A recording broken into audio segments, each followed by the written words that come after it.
EPFO की इस खास स्कीम ने बच्चों की कर दी मौज, 25 सालों तक मिलेगा पेंशन का लाभ।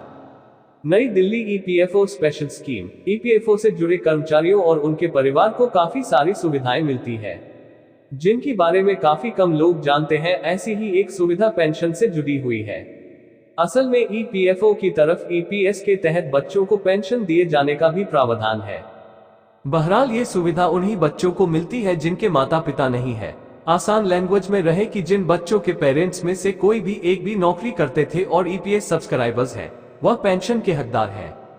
ईपीएफओ की तरफ से दी गई जानकारी के आधार पर पेंशन की राशि मासिक विधवा पेंशन का 75% है।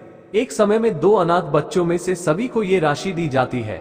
ये मिनिमम राशि 750 रुपये मंथली दी जाती है, यानी कि ईपीएस के तहत 2 अनाथ बच्चों को हर महीने 1500 रुपये प्राप्त होते हैं। पेंशन का पेमेंट 25 साल की आयु तक किया जाता है। अगर कोई विकलांग है तो पेंशन का भुगतान लाइफ टाइम किया जाता है। यदि बच्चे अनाथ हैं और पेंशन के दायरे में आते हैं तो ईपीएफओ को माता पिता की मौत के बारे में जानकारी देनी होगी।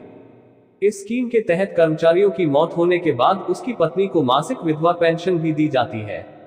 इस पेंशन के तहत कम से कम 1000 रुपये प्राप्त होते हैं।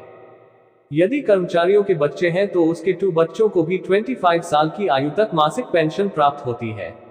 बच्चों को मिलने वाली पेंशन की राशि विधवा पेंशन का 25% मिलता है। बहरहाल इसके लिए ये निर्देश है कि कर्मचारी ने मौत होने से पहले पेंशन को लेकर कुछ नियम शर्तों को फॉलो किया था।